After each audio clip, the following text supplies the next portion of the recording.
네, 오늘 우리에게 주신 말씀은 여호수아서 13장 1절부터 7절까지의 말씀입니다. 우리 자리에서 다 같이 일어나셔서 화면을 보시면서 한 절씩 교독하겠습니다. 여호수아가 나이가 많아 늙음에 여호와께서 그에게 이르시되 너는 나이가 많아 늙었고 얻을 땅이 매우 많이 남아있도다. 이 남은 땅은 이러하니 블레셋 사람의 모든 지역과 그술 족속의 모든 지역 곧 애굽 앞 시올 시내에서부터 가나안 사람에게 속한 북쪽 에그론 경계까지와 블레셋 사람의 5 통치자들의 땅 곧 가사 족속과 아스돗 족속과 아스글론 족속과 가드 족속과 에그론 족속과 또 남쪽 아위 족속의 땅과 또 가나안 족속의 모든 땅과 시돈 사람에게 속한 아모리 족속의 경계 아벡까지 또 그발 족속의 땅 해 뜨는 곳에 온 레바논 곧 헤르몬산 아래 바알갓에서부터 하맛에 들어가는 곳까지와 또 레바논에서부터 미스르본마임까지 산지의 모든 주민 곧 모든 시돈 사람의 땅이라. 내가 그들을 이스라엘 자손 앞에서 쫓아내리니 너는 내가 명령한 대로 그 땅을 이스라엘에게 분배하여 기업이 되게 하라. 같이 읽겠습니다. 너는 이 땅을 9지파와 므낫세 반지파에게 나누어 기업이 되게 하라 하셨더라. 아멘. 우리 말씀에 은혜 받으세요. 인사하면서 앉겠습니다. 말씀에 은혜 받으세요. 아멘. 가나안 서편 분배와 정복 명령이란 제목으로 말씀을 나누겠습니다. 우리가 지금 여호수아서를 지금 살펴보고 있죠. 여호수아서가 지금 우리가 살펴보고 있는 내용이 어디쯤인가를 보기 위해서 이 구조를 다시 한번 좀 보시면 좋겠는데요. 여호수아서는 4단락으로 이렇게 나눠집니다. 첫 번째가 요단강 도하를 기록하는 1장부터 5장까지 말씀이죠. 가나안에 들어가는 첫 시작이기 때문에 굉장히 중요한 사건. 그래서 요단강 도하가 나오고요. 그 다음에는 그 땅을 정복하는 내용들 6장부터 12장까지가 정복하는 내용이 나오고 그 다음에 정복한 땅을 분배하는 내용이 13장부터 21장에 나옵니다. 그리고 마지막에는 여호수아가 이스라엘 백성들에게 남기는 고별 설교인 22장부터 24장까지가 기록이 되어 있죠. 이런 4파트에 대한 핵심 워드를 좀 뽑아서 보면 이렇게 됩니다. 건너라, 그리고 취하라, 나누라, 섬기라, 하나님만 섬기라. 이렇게 핵심어를 좀 뽑아낼 수 있는데 이러면 딱 여호수아서가 정리가 딱 되겠죠? 이 중에서 우리가 읽었던 본문 13장은 어디에 해당되는 말씀이겠습니까? 여기죠. 땅을 분배하는 내용 중에서도 딱 시작 부분이에요. 땅 분배 파트의 시작 부분이 바로 오늘 본문인데 이 말씀을 통해서 우리에게 주시는 교훈이 뭔가를 좀 생각해 보려고 합니다. 1절은 지금 이렇게 시작합니다. 여호수아가 나이가 많아 늙음에 여호와께서 그에게 이르시되 너는 나이가 많아 늙었고 얻을 땅이 매우 많이 남아있도다. 이건 좀 이상하지 않습니까? 지난주에 우리가 본 것처럼 지난주에 본 것을 생각해 보면 가나안 남부와 북부를 다 정복하면서 그 땅의 전쟁이 그쳤다. 이렇게 말씀을 보았지 않습니까? 그런데 땅이 많이 남았다. 아직 정복할 땅이 많이 남았다. 이렇게 말씀을 하고 있어요. 아직 전쟁이 안 끝났다는 얘기겠습니까? 정복하지 않았다는 얘기인가요? 물론 그렇게 볼 수 있는 말씀이지만 이 말씀의 의미는 이런 거죠. 가나안 땅을 정복했습니다. 정복했는데 그 땅 전체를 다 구석구석까지는 정복하지 않았다. 이런 뜻인 거예요. 가나안 땅 전체를 이스라엘 백성들이 승기를 가져왔고 이 주도권을 이스라엘이 잡았다. 그런데 모든 전쟁이 그렇듯이 전쟁에서 이겼지만 그 남은 잔당들이 끝까지 저항하는 세력들이 있는 것 아니겠습니까? 가나안 땅도 마찬가지였다는 거예요. 이스라엘 전체가 이 가나안의 주도권을 가졌고 승리했는데 아직도 남아있는 자녀 세력들이 좀 남아있다. 그들을 지금 정복하라. 이런 말씀 지금 여기서 기록하고 있는 거죠. 이것은 여호수아의 특별한 전략 때문에 더 그런 현상들이 나타났는데 여호수아가 길갈에 본부를 두고 기습작전을 이렇게 폈습니다. 그쪽에서 출동해서 전쟁을 하고 전쟁이 끝나면 다시 길갈로 오고 또 다른 곳에 나가서 또 공격하고 또 다시 길갈로 오고 이런 작전을 하다 보니까 문제가 있었어요. 그 가나안의 패잔병들이 여호수아가 떠나고 나면 다시 모이는 거예요. 모여가지고 그 빼앗긴 성으로 다시 모여 정착하는 그런 일들이 있었습니다. 원래는 정복하면 그곳에 주둔군을 두어서 반란을 하지 못하도록 하는 것이 이제 일반적인데 여호수아는 그런 방법을 쓰지 않았던 거예요. 이유가 있죠. 일단 병력이 모자랐고 또 하나는 시간이 없었어요. 정복한 곳에 주둔군을 두고 또 다른 곳을 정복하고 이렇게 했다면 가나안 전체를 정복하는 것은 하세월이었을 거예요. 언제 끝날지 모르는 일이었을 거예요. 그래서 치고 빠지는 이 기습작전을 통해서 남부와 북부의 중요한 거점을 딱 정복해 놓고 이 땅의 주인은 이제 이스라엘이다, 우리다, 이걸 딱 선포한 다음에 나머지 구석구석을 이제 차지하는 이런 전략을 이제 편 거죠. 여기까지가 7년이 걸렸어요. 이 말씀에 있는 것처럼 여호수아가 나이가 굉장히 많아서 이제 늙은 상황이 됐는데 이때 여호수아의 나이를 한 100세 정도로 봅니다. 여호수아가 110세에 죽거든요. 그러니까 앞으로 한 10년 정도가 남았잖아요. 요 앞으로 남은 10년 기간 동안에 마지막으로 해야 될 일을 오늘 본문에서 하나님께서 알려주시는 거예요. 땅을 분배하는 일. 이게 너가 마지막으로 해야 될 일이다. 이렇게 말씀하시는 거죠. 요단 동편에 있는 땅은 이미 분배가 끝났죠. 따라서 서편 땅, 지금 정부가 서편 땅을 분배하라고 이렇게 말씀하시는데 여호수아에게 맡긴 이유가 있습니다. 전쟁에서 이기는 것보다 더 중요한 것은요, 이긴 다음에 이 전리품을 나누는 거예요. 분배하는 일이에요. 여러분, 이 분배하는 일은요, 아무리 공평하게 줘도 불만을 갖는 사람이 늘 있습니다. 늘. 그래서 한 마음으로 막 전쟁을 하다가도 전리품을 나눌 때가 되면 서로 막 싸워요. 갈라지는 일들이 많아요. 그만큼 이 분배는 굉장히 예민한 문제이기 때문에 여호수아에게 특별히 맡긴 거예요. 여호수아는 하나님이 함께하는 사람임을 모든 이스라엘 백성들이 알잖아요. 그래서 여호수아가 하면은 아무도 이제 거기에 대해 토를 달지 못하는 거죠. 공정하게 분배할 거라고 다 믿었기 때문에 여호수아에게 이 땅 분배를 맡깁니다. 그래서 땅 분배를 시작하는데 특이한 것은 우리가 7절까지만 읽었지만 13장 쭉 읽어보시면 특이한 것은요, 이 땅을 설명할 때 주었다는 말씀과 받았다는 말씀이 반복이 됩니다. 주었다가 4번, 받았다가 4번. 그리고 이 땅을 뭐라 부르냐면 여기서도 땅이라고 되어 있잖아요. 땅이라고 부르는데 뒤로 가면 기업이라고 불러요. 7절도 보시면 너는 이 땅을 이렇게 쭉 나눠주어서 기업이 되게 하라, 이런 말씀이 나오죠. 땅이라고 부르지 않고 기업이라고 불러요. 그리고 여호수아 13장에서는 이 기업이란 말이 13번이나 반복이 됩니다. 주었다와 받았다, 그리고 기업이란 말이 이렇게 반복이 된다는 것은 여러분 무슨 뜻이겠어요? 이 가나안 땅이 그냥 전쟁으로 인해서 얻은 그런 전리품이 아니라 하나님께서 이스라엘에게 주신 기업이 된다는 거죠. 이들에게 맡겨주신 유산이라는 그런 뜻이에요. 맡겨주신 유산, 이런 뜻이에요.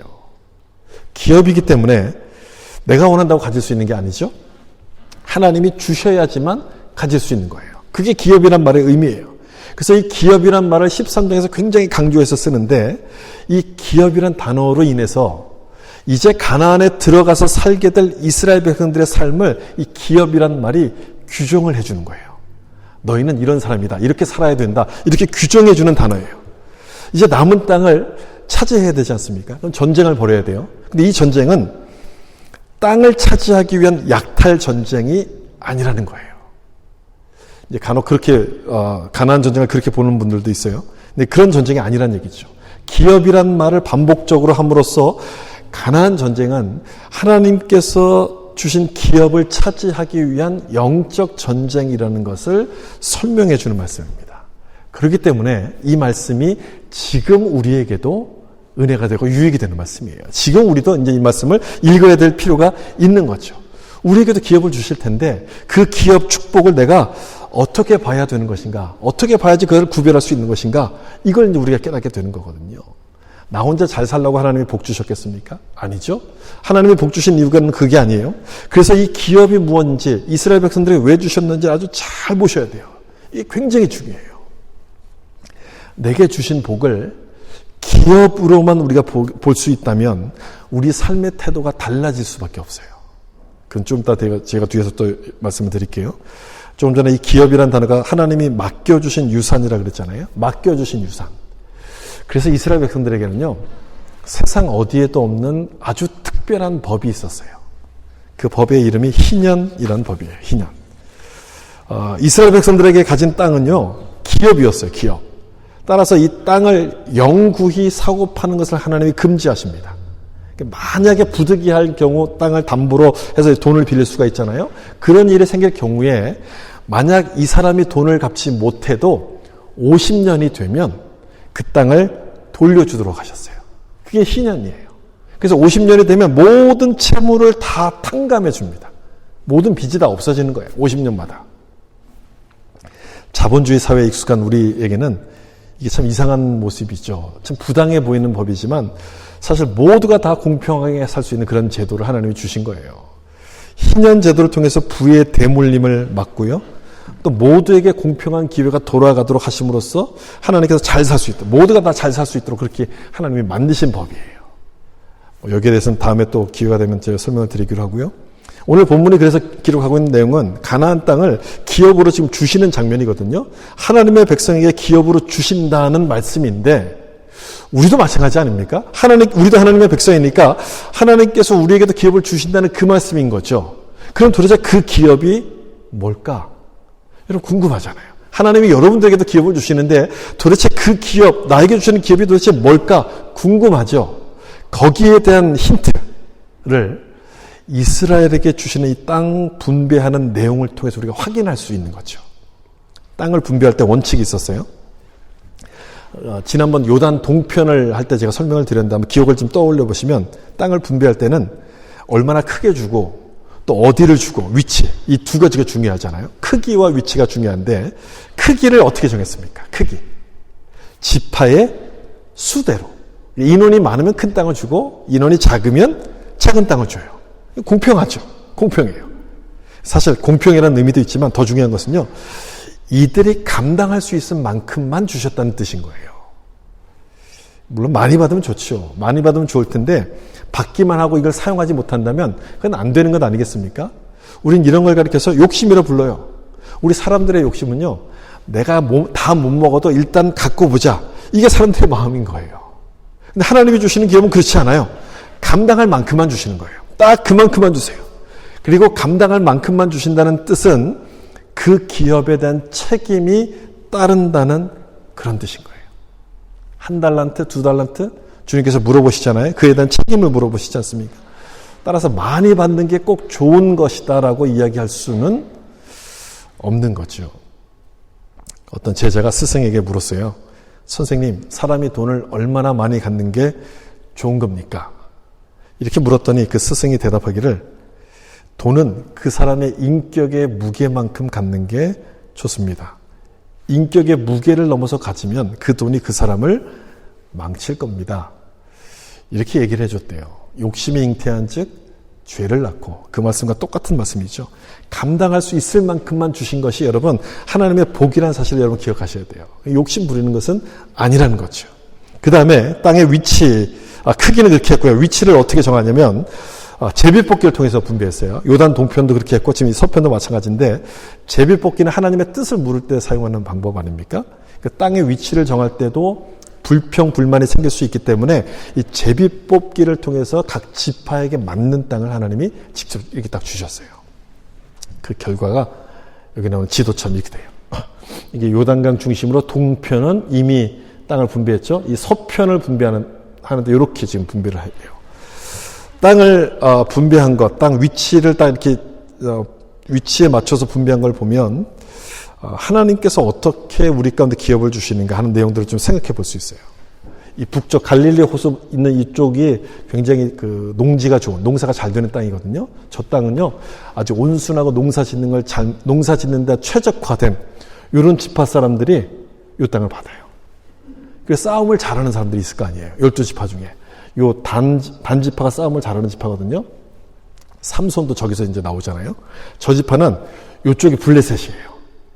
블레셋은 아직 정복하지 못한 땅이거든요. 그 바로 위에 단지파를 줌으로 말미암아 이들이 이쪽을 정복할 수 있도록 하나님이 그렇게 배치를 딱 해주셨어요.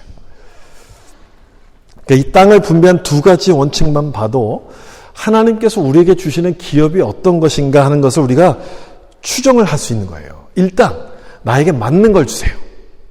나에게 맞지 않는 것은 하나님이 주신 기업이 아니라고 생각할 수 있는 거예요. 나에게 맞는 걸 주세요. 글쓰기 좋아하는 사람이라면 하나님께서 목수가 되도록 하지 않아요. 그러겠죠. 또한 사람 만나기를 굉장히 어려워하는 사람이라면 그 사람에게는 세일즈 같은 일을 시키지 않습니다. 물론 예외가 있겠죠. 예외가 있어요. 하나님이 필요하시면 그 사람의 성격을 바꿔서라도 그 일을 하도록 하시는 경우가 있어요. 제가 그런 경우인데 굉장히 부끄러움이 많거든요. 남들 앞에서 이렇게 서서 얘기하는 게 저에겐 너무너무 어려운 일이에요. 근데 목사가 되게 하셨어요. 목사가 됐으니까 할 수 없어요. 설교를 해야 되잖아요. 또 성경 공부도 해야 되고 또 리더를 해야 되고 그래서 많이 달라졌어요. 근데 지금도 제가 여러분들하고 눈 마주치면요. 잊어먹어요. 할 말을. 그래서 가능하면 눈을 안 마주치고 피해가면서 하는 거예요. 예. 아직도 이제 아직 고쳐지지 않은 부분들이 있어요. 예. 제가 왜 이 이야기를 했냐면 하나님이 주시는 기업이 내가 생각하는 것과 다를 수 있다는 것을 지금 말씀드리려는 거예요. 다를 수 있어요. 근데 그걸 인정하지 않고 이것만 달라고 하면 내 인생이 막 힘들어져요. 불평이 생겨요. 감사가 없어져요. 그래서 다른 사람과 자꾸 비교하기 시작해요. 지금 여러분의 삶을 다른 사람과 비교하면서 감사보다 불평이 많다면 내 삶을 또 내 시간을 하나님이 주신 기업이라고 인정하지 않는 거예요. 남하고 비교하면요. 남의 떡이 더 커 보이거든요. 내 건 작아 보여요. 불평이 나와요. 그래서 더 큰 것을 자꾸만 요구하기 시작해요. 그건 욕심이라고 말씀드렸잖아요. 딱 맞는 것을 주시는 거예요. 꿈을 작게 가지라는 그런 의미가 아니라 하나님이 나에게 맞는 것을 주시고 맞는 옷을 주신다는 그 사실을 좀 우리가 믿어야 된다는 거예요. 그걸 믿고 그게 뭔가를 찾고 그것을 감사하게 받는 것이 굉장히 중요한 겁니다. 여러분 그렇게 하셔야지. 우리 부모된 우리가 그렇게 하셔야지. 우리 아이들을요. 우리 아이들의 꿈이 건물주가 되지 않아요. 한국에서 초등학생들 아이들의 꿈이 건물주라면서요. 괜히 그런 꿈이 생겼겠어요. 부모된 사람들이 어떤 걸 보여줬길래 이 아이들의 꿈이 건물주가 됐을까요? 부모된 우리가 성경이 말하는 대로 세상의 길로 가라고 자꾸만 아이들을 부추기니까 이 아이들의 꿈이 건물주가 돼요. 그래서 돈 많이 벌어서 잘 살아야지 이런 꿈이 돼요. 근데 그렇지 않습니다, 여러분. 우리 아이들은요. 저마다의 개성이 있고요. 저마다의 원하는 길이 있어요. 각자에게 잘 맞는 길이 있어요. 그런데 그 길을 놔두고 남들이 볼 때 근사한 길을 가라고 자꾸만 강조하니까 이 아이들이 그냥 규격화된 제품이 돼요. 제품. 어떤 목사님이 이런 말씀을 하셨어요. 우리 자녀는 제품이 아니라 작품이다. 하나님의 작품이다. 그 말이 딱 맞는 것 같아요. 하나님이 만드신 작품 아닙니까? 여러분의 자녀들을 제품으로 만들지 마시고요. 하나님의 작품이 되도록 그렇게 만들어 가셔야 돼요. 하나님의 작품. 세상에서는 큰 일 하는 사람만 존경을 받잖아요. 근데 하나님 나라에서는요. 지극히 작은 자가 큰 자보다 더 위대하다라고 그렇게 말씀하세요. 남과 비교하지 말고 나에게 딱 맞는 옷을 주셨다는 사실을 믿고 감사할 수 있는 법을 아이들에게 가르쳐 주셔야 돼요. 지금 내가 하고 있는 일이 하나님이 맡기셨다는 것을 믿고 충성되게 감당할 수 있는 것, 그 모습이 하나님의 백성이라는 것을 우리 아이들에게 알려줘야 돼요. 내가 먼저 그 모습을 보여야 되고 우리 자녀들에게도 그 모습을 가르쳐줘야 되는 거죠. 이제 이런 기준을 갖고 땅을 분배했어요. 땅을 분배한 다음에 이 이스라엘 백성들은 자기가 분배받은 그 땅을 정복해야 됩니다. 이 부분에 대해서 우리가 좀 잘 보셔야 되는데 정복하라고 하나님 말씀해요. 분배하고서 그 땅을 정복하라. 이 정복하라는 말을 들으면 싸워서 뺏어야 될 것 같잖아요. 싸워서 이걸 뺏어야 될 것 같은데 하나님의 생각은 우리 생각과 다릅니다. 많이 달라요. 아주 많이 달라요. 이 정복하라는 말씀이 뺏고 차지하라는 말씀이 아니라는 것이 다음에 설명드릴 두 가지 사실에서 나타나는데 하나는 뭐냐면 분배받은 그 땅에 레위인들이 살도록 그렇게 하셨어요. 21장 3절 여기 보시면 같이 한번 읽어볼까요?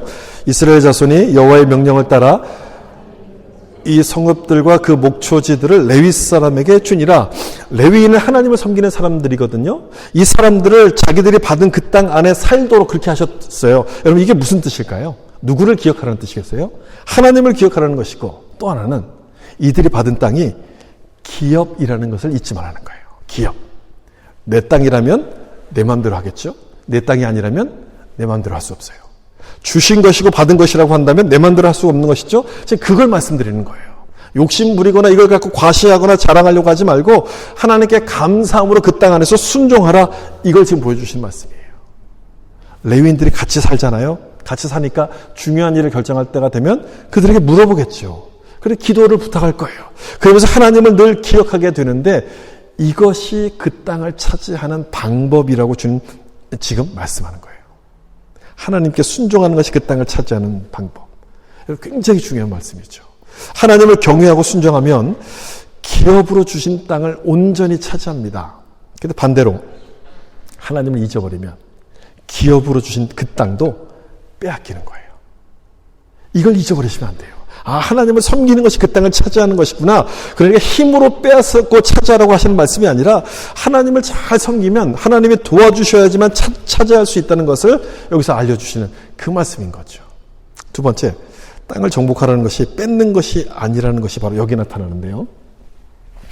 19장 9절 시므온 자손의 이 기업은 유다 자손의 기업 중에서 취하였으니 이는 유다 자손의 분깃이 자기들에게 너무 많음으로 시므온 자손이 자기의 기업을 그들 기업 중에서 받음이었더라. 시므온은 12지파 중에서 인구 조사를 할 때 보았지만 아주 작았습니다. 숫자가 너무너무 작았어요. 왜 작았냐면 그 바알 부올 사건 때문에 이제 그 이스라엘 백성이 죄를 짓잖아요. 그 죄를 주동한 사람이 바로 시므온 지파 사람이었기 때문에 하나님의 심판을 받아서 많이 죽어요. 아주 숫자가 작아졌어요. 너무너무 숫자가 작아가지고 땅을 줄 수 없을 정도로 작았어요. 그래서 어떻게 하느냐? 유다 지파가 나눠줍니다. 유다 지파가 제일 큰 땅을 받았거든요. 숫자가 제일 많아서 제일 큰 땅을 받았는데 그 땅을 나눠줘요. 다시 보세요. 여기 유다가 있죠, 남쪽에. 이 전체가 다 유다 지파의 땅인데 그 중에 일부를 시므온 지파에게 딱 떼서줘요. 저는 바로 이 말씀이 하나님이 주신 기업을 차지하는 방법이라고 생각해요. 뭐냐면 많이 받은 자는 적게 받은 자와 나누는 것. 그것을 통해서 하나님의 기업을 차지한다는 거예요. 솔직히 우리가 살고 있는 자본주의 사회에서는 택도 없는 얘기죠. 많이 가진 사람이 적은 자를 돌보라고 얘기하면 에이 말 같지도 않은 소리 왜 내 것을 남줍니까? 이렇게 얘기해요. 저 사람들도 그냥 열심히 노력하지 왜 노력하지 않은 사람은 우리가 책임집니까? 그렇게 얘기할 거예요. 그렇겠죠? 그래서 이 정복하라는 말씀의 뜻이 우리 생각과 많이 다르다고 설명드렸어요. 엄청나게 달라요. 왜 내 것을 줍니까? 우린 그렇게 생각해요. 내 것을 줍니까? 생각해요. 내 거라고 생각해서 그래요.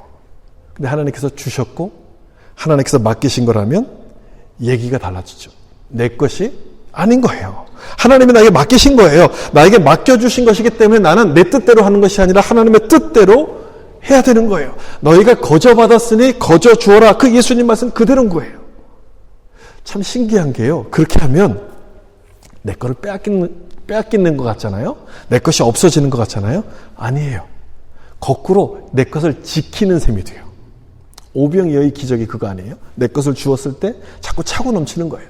내 것을 나누고 베풀면요. 내게 없어지는 것 같잖아요. 없어지지 않아요. 하나님이 더 많은 것을 채워주시는 거예요. 지금 유다 지파의 땅을 시므온 지파에게 나눠주잖아요. 땅이 없어진 것 같죠. 근데 시므온 지파는 그 땅을 받은 다음에 아직 정복되지 않은 그 많은 땅을 유다 지파와 함께 손을 잡고서 이 땅을 정복하도록 도와주는 거예요. 그래서 하나님이 주신 기업을 온전히 차지하는 거예요. 바로 이 방법이라는 거예요. 함께 나눠주고 배려하고 섬기는 것이 그 땅을 정복하는 길이 된다는 것을 우리에게 다 보여주는 거예요. 참 놀랍지 않습니까, 여러분? 우리 생각과 전혀 달라요. 죄에 대해서는 가차없이 제거해야 돼요. 여호수아가 가나안 원주민을 진멸했던 것은요, 죄에 대해서는 그렇게 해야 된다는 뜻이에요. 땅을 정복하라고 할 때 우리는 자꾸 그것만 생각하거든요. 근데 두 가지 의미가 있어요. 땅을 정복하라는 말씀은요, 죄는 제거하고 이웃은 배려하라. 두 가지가 들어있어요. 자꾸만 제거하는 데만 초점을 맞추잖아요. 죄는 제거해야 되지만 이웃에 대해서는 배려하라는 뜻이 그 안에 담겨져 있는 거예요. 근데 문제는 뭐냐면 우리가 이 두 가지를 거꾸로 해요. 거꾸로. 이웃을 제거하고 죄를 자꾸 배려해요. 이게 말이 안 되죠. 말이 안 되는데 우리가 그 말이 안 되는 일을 해요. 우리 한국 사람은요. 남이 잘 되는 일을 못 봐요. 남이 잘 되는 일을 못 봐요. 그래서 한국에 뭐가 많냐면 카페가 많고 치킨집이 그렇게 많잖아요. 옆에서 누가 차리는데 잘 된다 그러면 나도 그 옆에 똑같은 걸 차리는 거예요. 너만 잘 되냐? 나도 잘 돼야지. 그 사람이 가진 걸 내가 자꾸 뺏으려고 해요. 남이 잘 되는 걸 못 보는 거예요. 그래서 카페를 차리면 그 옆에 똑같은 카페를 차릴 게 아니라 카페에 가는 손님들이 좋아할 만한 걸 그 옆에 다른 걸 차리면 서로 잘 되는 것 아니겠습니까? 근데 자꾸 경쟁을 해요, 경쟁. 그래서 다 같이 망하는 거예요. 이웃을 배려하는 게 아니라 이웃을 제거합니다. 과잉 경쟁을 통해서 모두가 다 망하는데도 불구하고 자기의 이기심 때문에 그러니까 죄를 배려해 주는 거예요. 이웃을 제거해 죄를 배려합니다. 저 이 모든 것들이 내 거라고 생각하는 데서부터 시작한다라고 봅니다. 내 것. 그래서 본문이 강조하고 있는 것은 기업을 강조하지, 기업. 주었다와 받았다는 말씀을 자꾸 강조해요. 그게 본문의 핵심이라는 거예요. 하나님이 주신 그 유산 축복에 대한 가장 중요한 핵심은 기업. 하나님이 우리 가운데 맡기셨다는 거예요. 내가 가진 모든 것들은 하나님이 나에게 맡기신 기업이고 내 일도 그렇고 내 가족도 그렇고 내 인생도 그렇고 내 시간도 그렇고 하나님이 맡기신 기업이라는 거예요. 그런 마음을 우리가 가져야지만 이기심과 물질주의 이 세상을 우리가 정복해 갈 수 있어요. 세상을 정복하는 것은요, 내 힘으로 하는 게 아니에요. 칼로 싸우는 게 아니라 사랑을 보여주는 것이고 섬김과 배려 이런 모습을 통해서 이 세상을 정복해 가는 거예요. 우리 지난주에도 보지 않았습니까? 그 병거와 말을 가졌을 때 그 말을 다 힘줄을 끊고 병거를 불태워라 이렇게 말씀하셨잖아요. 그 이유가 뭐냐면 우리는 그들과 달라야 되기 때문에 이스라엘 백성들은 가나안 원주민들과 다르게 살기를 원하셨기 때문에 이것을 다 태우라고 말씀하셨어요. 여러분 이거는 절대 잊어버리지 말고 반드시 기억하셔야 돼요. 하나님이 우리에게 원하시는 것은요, 세상과 다르게 사는 거예요. 이건 꼭 기억하셔야 돼요. 세상과 다르게 살기를 원하세요. 이 세상은 이기적입니다. 여러분 이기적인 세상에서 다르게 살려면 어떻게 살아야 합니까? 많이 베풀어야 돼요. 섬겨야 돼요. 나눠야 돼요. 모두가 다 높은 곳을 원하는 그런 세상 속에서 우리가 여러분 다르게 살려면 우리는 어떻게 해야 합니까? 낮은 곳으로 가야 돼요. 그게 십자가의 길 아닙니까? 좁은 길, 좁은 문 아니겠습니까? 저도 이 일이 얼마나 어려운지 압니다. 제가 설교를 하잖아요. 설교하고 저는 그렇게 안 살면 안 되니까 저도 노력을 굉장히 많이 하거든요. 근데 그렇게 하려고 하면 할수록 너무너무 어려운 거예요. 이걸 내가 설교해서 나도 이걸 안 할 수도 없고 해야 되는데 막 그래 힘든 거예요. 막 여기까지 올라오고 싶은 걸 꾹 참아야 될 때가 너무너무 많아요. 근데 이렇게 해야 돼요. 이렇게 해야지 세상이 우리를 주목하고 하나님의 방법이 옳다는 것을 압니다. 이걸 해야 돼요. 여러분 제가 앞에서 여호수아가 가나안 정복이라는 승리를 얻었지만 모든 땅을 다 차지한 것은 아니다라고 말씀드리지 않았습니까? 여기서 좀 궁금해지는 게 있어요. 왜 이렇게 하셨을까? 다 정복한 다음에 그 땅을 각 지파별로 이렇게 나눠줬으면 훨씬 더 좋았을 것 같은데 왜 그렇게 하지 않았을까? 일단 큰 승리만 거둬놓고 지파에게 땅을 배분한 다음에 왜 이 지파들이 스스로 그 땅을 정복하도록 그렇게 하셨을까? 참 궁금해져요. 궁금하지 않습니까? 그렇게 하신 이유가 있어요. 뭐냐면 이들이 부여받은 그 기업이 진짜 기업, 진짜 축복이 되게 하시려고 그렇게 하시는 거예요. 진짜 기업이 되게. 만약에 그 땅을 완전히 다 정복한 다음에 분배를 했다면 이 사람들이 하나님의 뜻을 알고서 제대로 관리했겠어요? 하나님께 제대로 감사했겠습니까? 절대 그럴 리가 없어요. 여러분 이곳에 유학한 우리 자녀들에게 고급차를 막 사주고 용돈을 막 펑펑 쓰도록 한다면 이 아이들이 부모님의 사랑을 깨닫고 잘 커주겠습니까? 아니죠. 그렇지 않습니다. 정반대예요. 마찬가지인 거예요. 가나안 땅을 다 정복한 다음에 그 땅을 나눠주었다면 이 사람들은요 죄와 싸우기보다 자기들끼리 싸웠을 거예요. 자기들끼리. 누구 땅에 더 크냐? 누구 땅에 더 좋냐? 서로 싸웠을 거예요. 목표가 없으니까 간절함이 사라져요. 내가 가진 걸 서로 비교하면서 서로 싸우기 시작해요. 그래서 아직 완전히 정복하지 않은 그 땅을 분배해 준 거예요. 그 땅을 차지하라고 말씀하는 거예요. 하나님의 은혜를 기억하고 그 사명을 기억하게 하셔서 이들에게 주어진 기업이 온전히 그 기업을 차지할 수 있도록 그렇게 하셨던 거죠. 그래서 여러분 이 장면을 보면 아직 정복하지 않은 땅을 이스라엘에게 분배하는 이 장면을 보면 연상이 되는 사람이 한 분이 있습니다. 여러분 누가 연상이 되겠습니까? 여호수아는 누구를 예표하는 사람이에요? 예수님이잖아요. 예수님이 연상돼요. 예수님께서 이 땅에 오셔서 우리를 구원하셨고 구원받은 우리에게 맡기신 일이 있어요. 너희는 땅끝까지 이르러 뭐가 되라? 내 증인이 되라. 이 사명을 맡기셨어요. 땅끝까지 복음을 전하라. 이 사명을 맡기셨어요. 그리고 그 사명을 위해서 성령을 보내주셨고 교회를 세우셨어요. 참 이상하죠. 이런 질문을 참 많이 하세요. 교회 처음 나오신 분들이 왜 예수님이 오신 김에 이 세상을 다 전도하지 왜 우리 보러 힘들게 전도하라고 합니까? 이런 질문을 참 많이 해요. 오셨으니까 오신 김에 세상을 다 복음화 시키면 여러분 얼마나 좋아요. 근데 그렇게 안 하세요. 우리에게만 복음을 전하시고 우리 보러 하라고 그 일을 맡기세요. 이상해 보이죠? 이상해 보이는데 오늘 본문하고 연결시켜보면 이해가 돼요. 이스라엘 백성들에게 주신 기업이 진짜 기업이 되게 하려고 그렇게 하신 것처럼 우리에게 주신 이 기업, 이 축복이 진짜 축복이 되게 하시려고 그렇게 하시는 거예요. 하나님의 은혜를 잊어버리고 교만해지기 시작하면 하나님의 기업을 잊어버립니다. 축복을 잊어버립니다. 그래서 그렇게 되지 말라고 은혜를 기억하고 복음을 전할 사명이 있음을 기억하고 순종함으로써 이 땅을 정복하라고. 이 땅이 우리에게 주신 기업이니 이 땅이 우리의 온전한 기업이 되게 하시려고 그렇게 하시는 거예요. 주님 일에 동참할 수 있는 기회를 주셔서 우리로 하여금 하나님의 기업의 영광의 풍성함이 무엇인지를 맛보게 하시는 거예요. 그러면 나중에 주님 앞에 섰을 때 할 말이 있잖아요. 뭐 하다 왔느냐 물어보시면 네 주님 제가 어려운 사람을 도왔고요. 주님의 복음 열심히 증거했습니다. 그러면 잘하였도다 착하고 충성된 종아 이렇게 칭찬을 받을 것이고 우리에게 약속하신 그 기업 하나님의 뜻을 이루는 그 기쁨을 우리 가운데 안겨주실 거예요.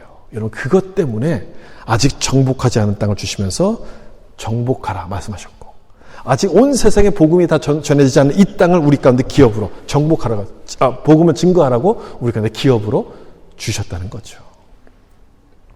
꿈이 있으면 게으르지 않습니다. 사명이 있으면 나태해지지 않아요. 다 이루었다고 생각하는 순간 긴장감이 사라지면서 다른 마음을 먹게 돼요. 우리에게 정복할 땅을 남겨두신 것은 바로 그거죠. 영적인 긴장을 늦추지 말라는 거예요. 그래야 기도하거든요, 여러분. 그래야지 하나님 말씀을 붙들거든요. 그러면서 믿음이 막 이렇게 단단해지는 거거든요. 여러분, 이 말씀을 여러분 삶에도 좀 적용해 보세요. 하나님의 말씀이 아직 약속이 이루어지지 않았다고 해서 우리는 실망할 필요가 없다는 거예요. 복 주신다고 말씀하셨는데 그 복이 내 생각과 다르게 고난이 찾아온다 할지라도 우리는 낙심할 필요가 없는 겁니다. 왜 그러느냐? 우리를 영적으로 깨워서 하나님의 뜻을 분별하고 순종하게 만드시려고 그렇게 하시는 거예요. 긴장감을 주어야지만 우리가 깨어있으니까 하나님의 약속을 의심하지 않게 될 것이고 그런 과정을 통해서 약속하신 기업을 차지하는 복을 누리라고 우리 가운데 그렇게 인도해 가신다는 거죠. 말씀 마치겠습니다. 오늘 본문에서 여러분들은 우리가 봐야 될 것은요. 하나님의 그 약속을 어떻게 받아가는가를 여러분 잘 보셔야 돼요. 가나안 땅은 하나님께서 약속하신 땅이잖아요. 근데 이 약속하신 땅을 그냥 받지 않아요. 그냥 받지 않아요. 물고기를 주는 것보다 잡는 법을 가르치는 것이 지혜인 것처럼 가나안 땅도 그렇게 하세요. 이들이 힘써 수고함으로써 그 땅을 차지하게 하세요. 힘써 수고함으로써. 약속의 땅을 정복하라 차지하라고 말씀하신 것은요. 가만히 있으면 아무것도 없다는 거예요. 아무것도 얻지 못한다는 얘기예요. 하나님의 은혜는 공짜거든요. 근데 이 은혜를 누리려면 책임이 따라요. 아무것도 안 하면 아무것도 이루어지지 않아요. 은혜가 임할 수 없어요. 여러분 기도하셔야 되고 하나님을 찾으셔야 돼요. 그 사람에게 하나님 더 큰 축복이 임하는 거예요. 이스라엘 백성들이 힘써서 그 땅을 정복하듯이 우리에게 맡기신 이 세상을 힘써 정복해 가야 돼요. 어떤 방법으로? 싸워서 뺏는 게 아니고 그들을 이렇게 밀어쳐서 넘어뜨려서 이기는 것이 아니라 나누고 배려하는 마음으로 이 세상을 정복해 가는 거예요. 일이 어렵죠. 어렵습니다. 그렇지만 하나님이 원하시는 것은 다르게 살기를 원하시기 때문에 우리는 어려워도 그 일을 해야 돼요. 그 일을 할 때 하나님이 나에게 주신 이 기업이 진짜 나의 기업이 되는 것이고 진짜 나의 축복이 되는 거예요. 여러분 각자에게 맡기신 기업이 있어요. 오늘 나중에 예배 끝나고 구역예배 하실 텐데 구역예배 때도 그렇게 한번 나눠보시면 좋겠어요. 여러분들에게 맡기신 기업이 있어요. 어떤 걸까요? 그리고 그 나에게 맡기신 기업을 내가 어떻게 해야지 이 기업을 정복할 것인가 좀 생각해 보시면 좋겠어요. 내 가정, 또 내 직장, 내 인생, 하나님이 나에게 맡기신 기업이에요. 감사와 배려와 사랑을 섬김으로 통해서 이 기업을 정복해 갈 수 있기를 예수님의 이름으로 축원합니다.